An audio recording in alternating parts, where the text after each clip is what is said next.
So, like Ashley said, my talk is what is HTTPS and why does it matter?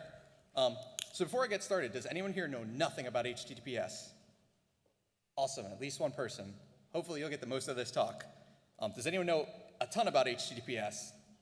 Cool, you want to switch? Because you probably know more than me. Either way, hopefully everyone will learn something. If not, if you're just waiting for the next speaker, hopefully you can at least be entertained. So Ashley gave a super long introduction. I'm Ray, Doyle Sec, local to the area, been here for years. You can find me on Twitter at DoylerSec or my blog. I've been posting weekly for 4 years now. There's a ton of posts.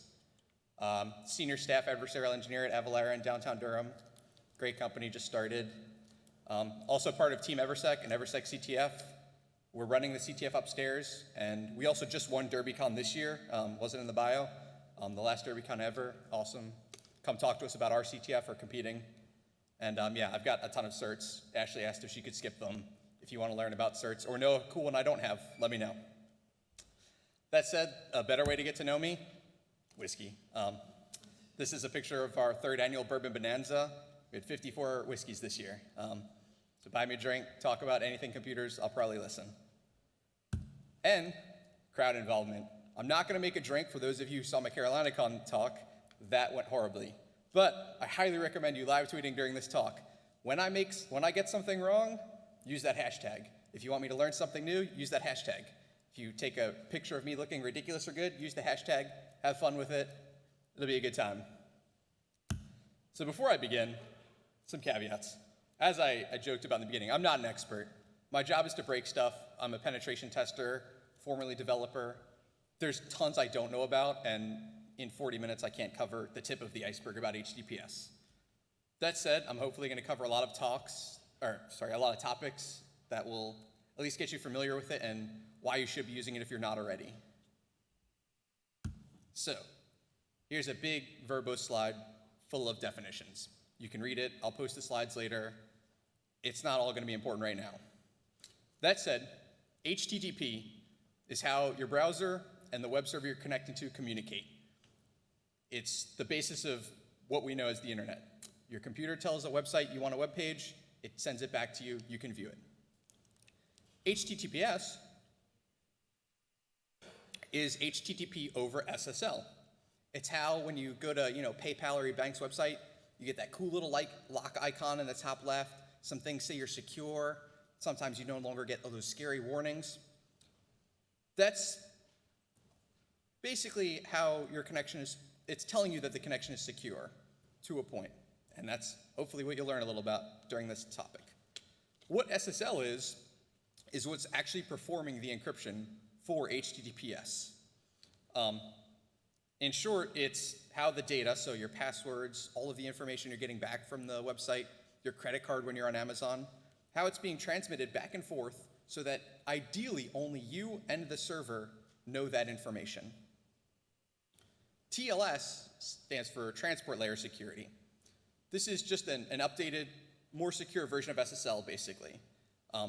Nowadays, when most people say SSL or HTTPS, they're actually referring to TLS. Hopefully most sites aren't using SSL. That's a talk for another topic. HSTS is a very important topic that I'm not going to cover at all. That said, I wanted to include it. The biggest benefit of HSTS is it prevents downgrade attacks. So back when SSL was first implemented, you could have your bank, it could be secure, but an attacker could basically tell your connection, nah, you don't want to use SSL, it's fine, use the other one. So it wouldn't actually be encrypted anyway. That said, I'm not going to have the time for that. If you're interested, look it up, talk to me, talk to people who raised their hand when they said they knew more than me. So, what are the advantages of SSL? Why should I implement it? Why do I want it? Honestly, there's a ton of advantages. Nowadays Google's going to rank you higher. Customers are going to feel more secure. There'll be privacy. There'll be data integrity. I'll cover a lot of these, but honestly, the biggest issue is just security. You want to have a secure website. You care about security. Implement HTTPS. Implement SSL, TLS. So what are the disadvantages? I've seen plenty of arguments, I've seen plenty of websites, but it's 2019. The only real argument that's a disadvantage is it is more work. It's not necessarily a ton of work, but the difference between having an HTTP website and having an HTTPS website is a little more work. That's it.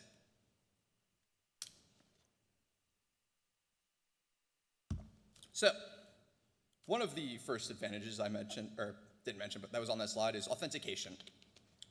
Authentication is just how you log into a website. When you go to your bank.com, you type in your username, you type in your password, you hit enter. That's the act of authentication. Credentials are what you're actually passing to the website, your username and password. So when you authenticate to a website, ideally you don't want other people to know your username and password. This is the reason you either, keep it on a post-it note that you don't show to anyone, or you use a password manager, or you just remember it. We know that our passwords are important and private for the most part, so we try not to share them. Well, if a website's not using HTTPS, you're sharing it with people and you may not even realize it. So, let's see if a video can work. We're not going to do any live demos yet. So, to set this up, on the right window, we have our evil attacker in a coffee shop, just hanging out, trying to do some bad stuff. And on the left, we have a user who's just trying to log into their banking website. So, I apologize if the size is small. Oh, no. Okay, so the hacker's starting up some software on his right window. It's called Wireshark. It just listens to network traffic. So now on the left side, we have our user, and they're just trying to log into their website. It's a very beautifully designed banking website. It looks a lot like some of the CTF challenges. I'm no longer a developer. So they're just logging in, and if you can see, there's no lock icon. It says not secure. So that's one of the ways we know HTTPS is not being used. So they type in their credentials, and they're logged in. So they get their account number, 8675309, and they get their account balance, which is $1.3 million. So, they're doing pretty good. They're feeling good about themselves. They're just checking their banking information at Starbucks. So they're happy. But now the attacker, who's, sitting a few rows away drinking his latte, he's seen some network traffic. So he's scrolling through it just to see what he's, captured on this network. And he sees an HTTP request, which, like we said before, is how browsers and web servers communicate. And the video appears to have restarted. So he sees an HTTP request. So once he remembers how to use his program, he takes a look at it. And this is just a request from the browser to the server saying, hey, give me my banking website. There's nothing interesting there. It's just code for the website. No big deal. He scrolls a little further, keeps just looking, seeing if he's got anything interesting, and sees another request. Now in this request, if we can see, they're actually going to login.php, so the login page, and we've got their username and password right now for their banking website, not something you want to give to a random person in Starbucks. Additionally, we actually, from the response from the server, we've now got their account number as well as their account balance. So this is a clear example of why you want to use HTTPS, why you don't want to be logging into websites that don't use HTTPS.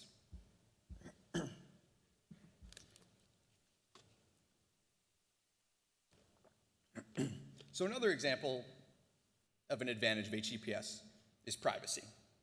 I'm sure most people know what privacy is by now. You've heard the term once or twice in your lifetime. You know it.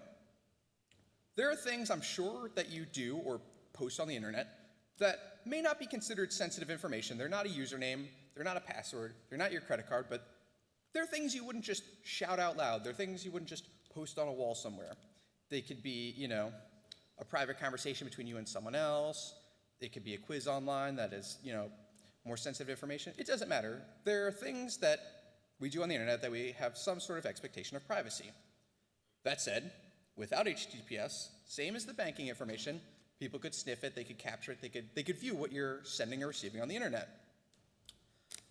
There is another point of this that I'm not going to cover. It's an entire other presentation.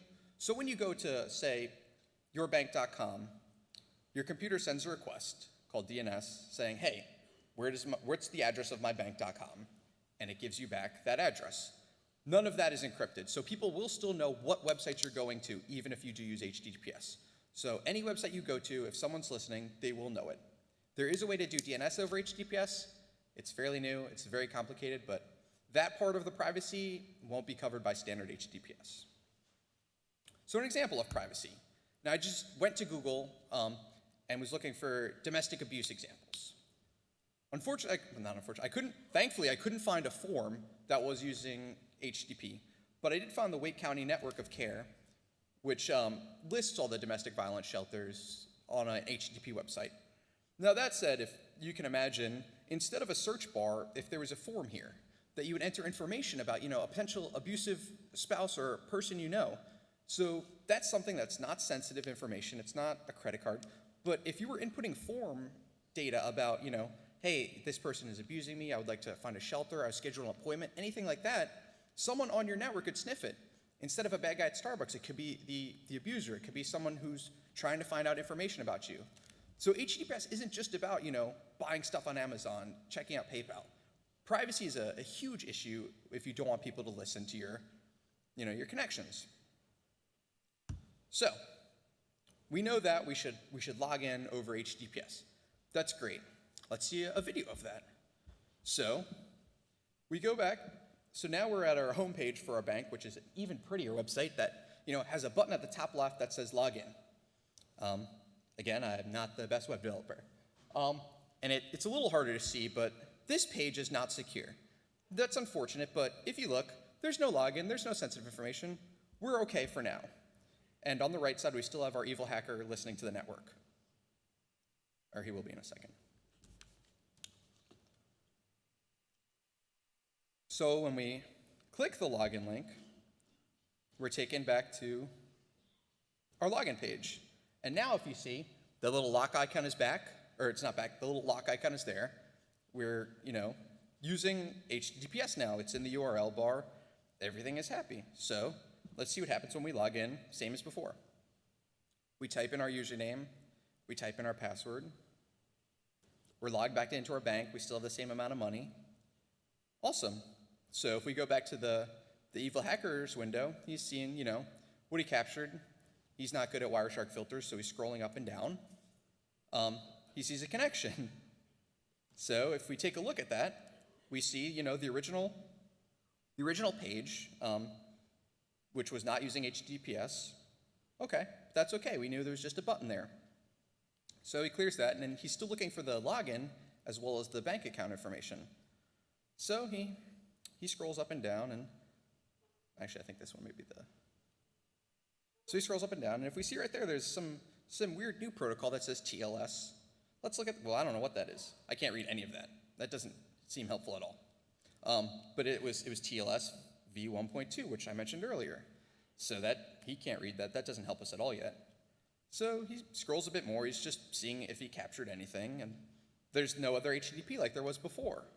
So the reason for that was, once we clicked on that login page, the browser and the server made a secure connection, and everything we sent back and forth was encrypted.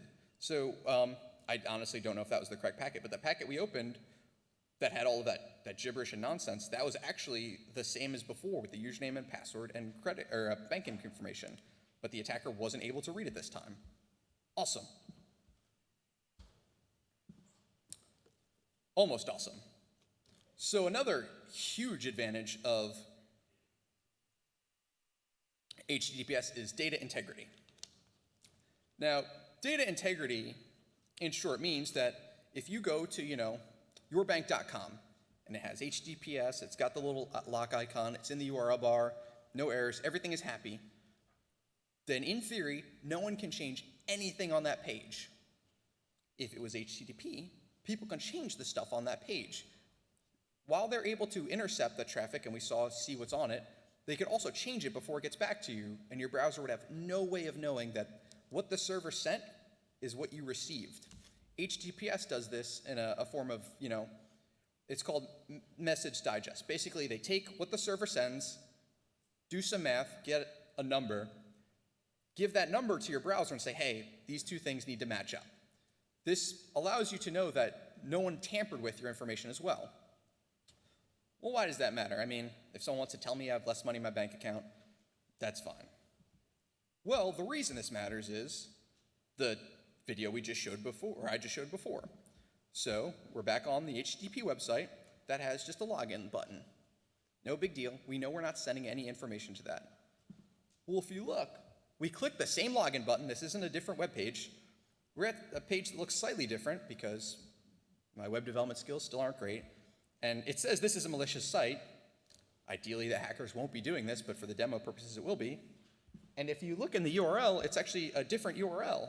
It says the connection is not secure, the URL is different. That's kind of weird, but we know our bank uses SSL. So we log in, and we're in our bank. The URL is correct. We're at, our banking website. Our bank account information is fine, and we had our right balance, so I don't know what that was about. No big deal. Well, this, if we take a look at from the hacker's perspective, he looks, oh man, did I put the wrong video? Nope, I just typed the wrong thing. Okay, so he's got this zooms in a second. He's got a file on his web server that actually has our username and password, but he shouldn't have that. We logged in using SSL. We went to our main bank website. What's up with that? So as it turns out, if we take a look at the source of our main banking page's website, the link for our login page is actually different. It's not the one we expect. It's not, ourbank.com/login. It's the malicious web page. So what happened there? So a very simple, this is all of the code that I used to steal a banking website login.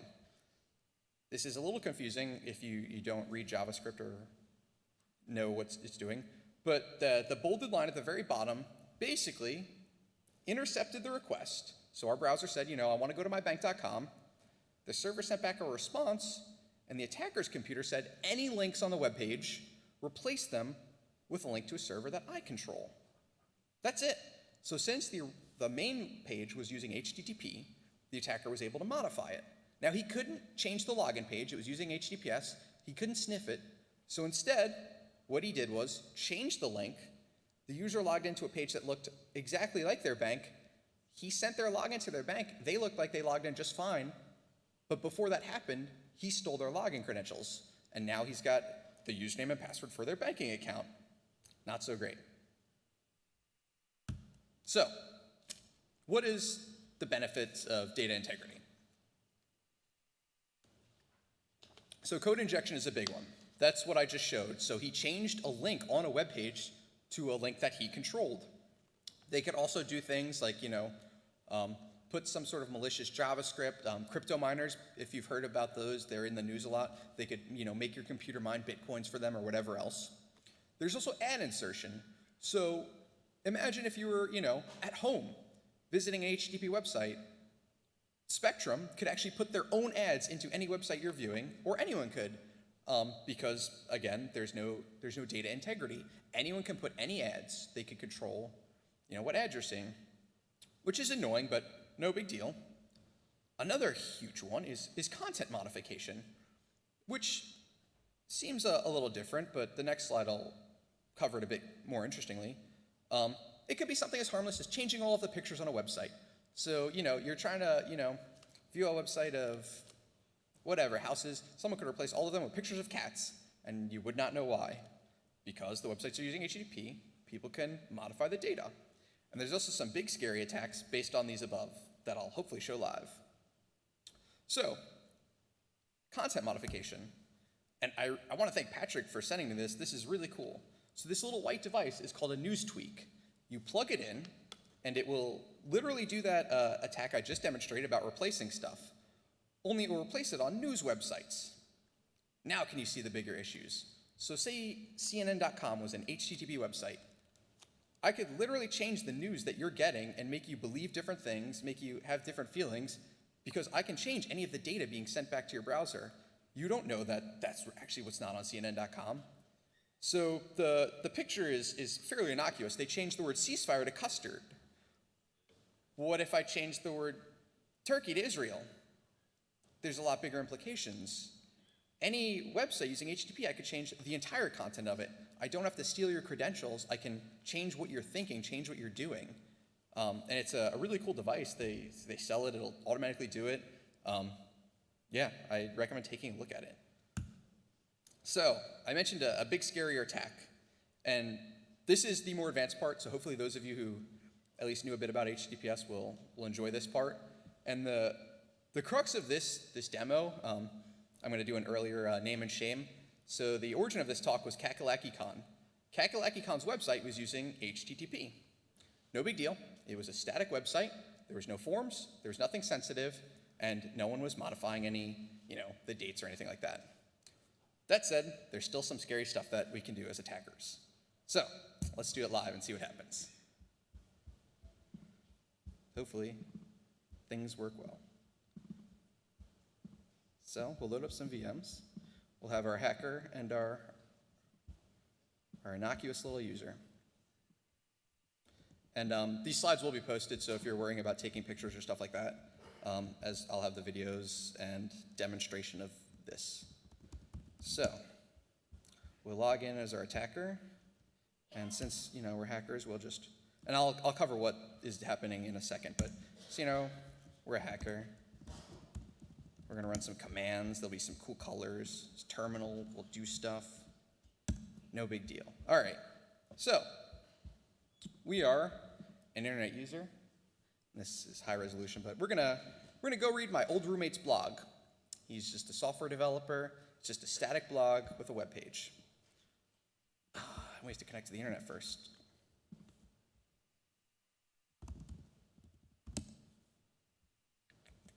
Let's see if I got that password right. Should have done that beforehand. Well, I got it right. Let's see if it connects. It's more fun if we use a real website on the internet. CTD has not been working? Cool. On any of them? Steve, what's the password?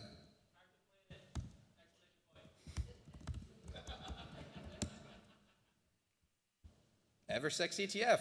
Look at that, providing internet to speakers one talk at a time. And while we try and see if I can connect to the internet, I wanted to thank so I mentioned we won the DerbyCon CTF. Not only did we win their CTF, they actually donated all of their networking gear to us for the Eversec CTF. So, all right, so we're connected to the internet. So, let's read a blog post.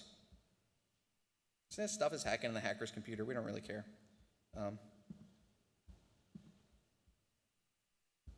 Is there internet on the Eversec network? Yes. Jeff? Steve? Yes. All right, cool. So we see it's HTTP, no lock, but just a blog post about an interview question you had at Microsoft. No big deal. We're not going to send any sensitive information. We don't care if someone modifies his malloc blog post. Whatever. No big deal.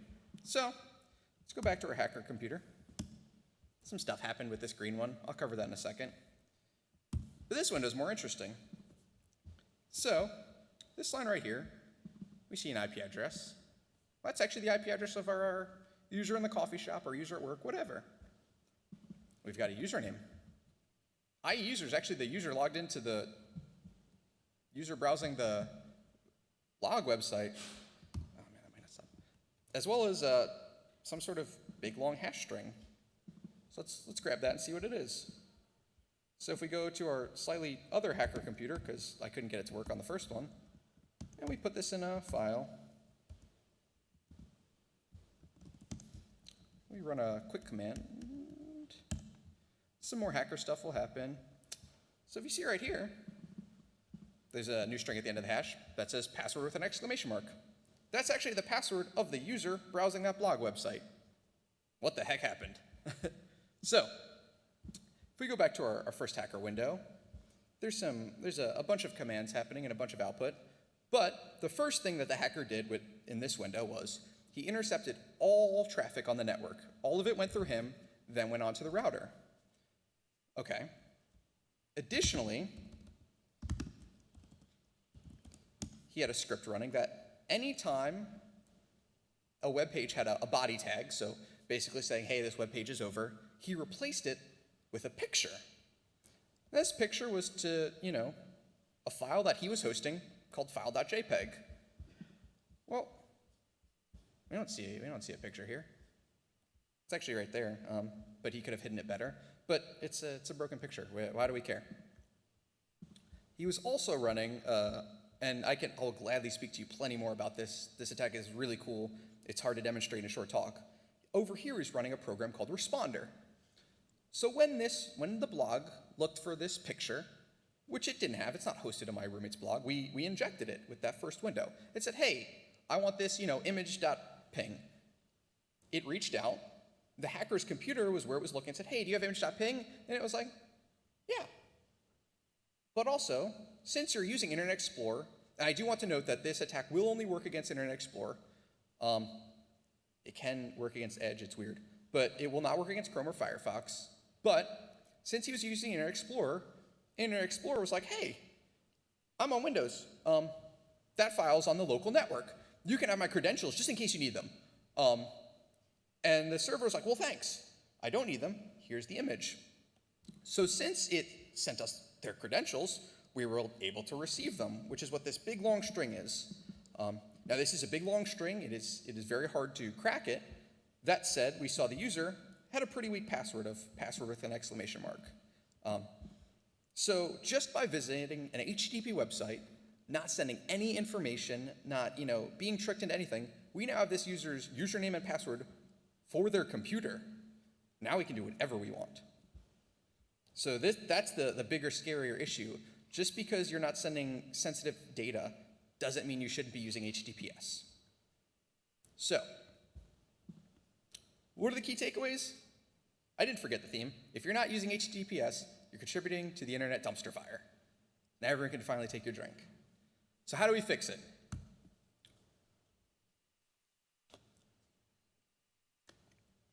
The quickest and easiest way is to use something called Let's Encrypt. And Weldpon mentioned this even during his talk. It's free, it's fairly simple, and it's a way for everyone to get an SSL certificate. So there's instructions here, there's a website.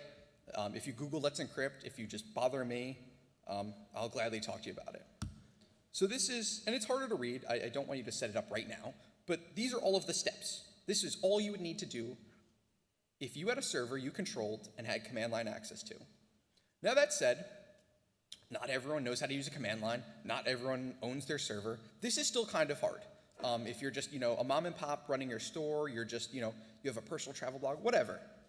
So, even easier option is get a hosting provider that just does HTTPS for you. There's a huge list on that same SERPA website I showed before, and I'll provide the link with the slides, that shows you all of these hosting providers that will enable HTTPS for you. You do nothing. You host your site under their server. For somewhere in the middle, there's also the option of something called CloudFlare. CloudFlare is a service that will basically stand between the internet and your website. They'll provide some security, they'll provide some DOS protections, other things, but the most relevant thing to this talk is they'll literally set up SSL for you. And if I can find my cursor, there might be a video. It appears to have disappeared, though. There we go.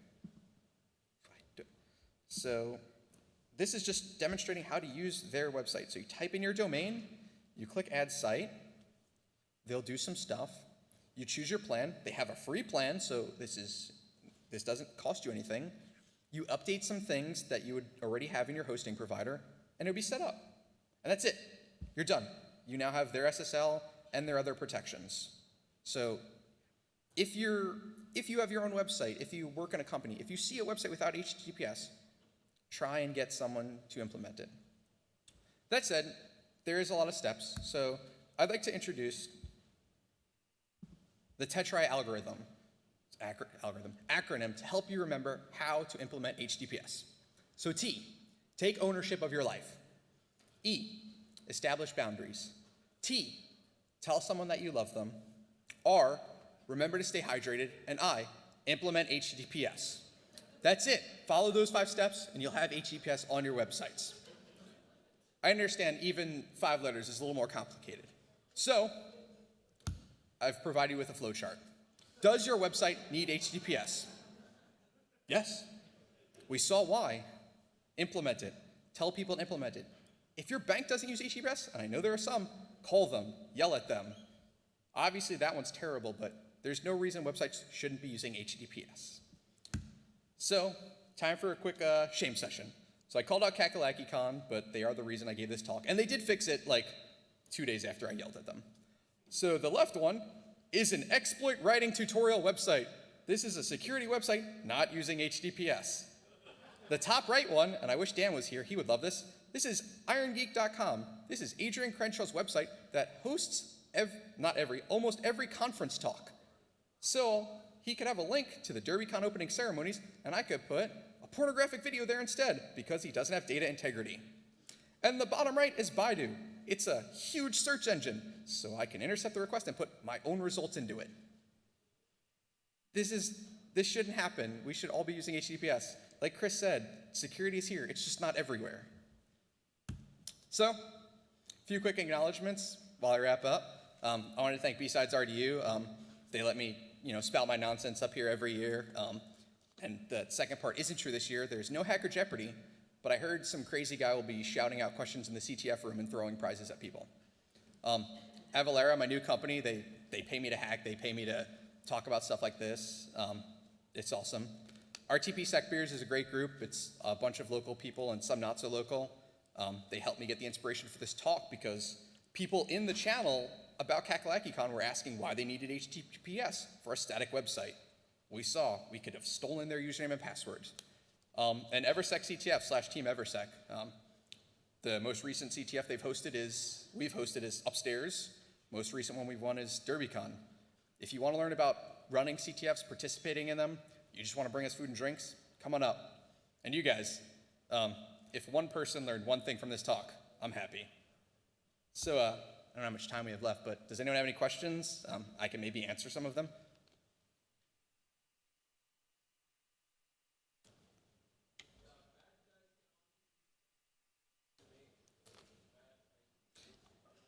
Yes, so the question or comment was, bad guys can also use Let's Encrypt to make malicious sites, and that's exactly true. So, and I meant to cover this a bit more. So HTTPS doesn't save us from everything. It doesn't secure everything.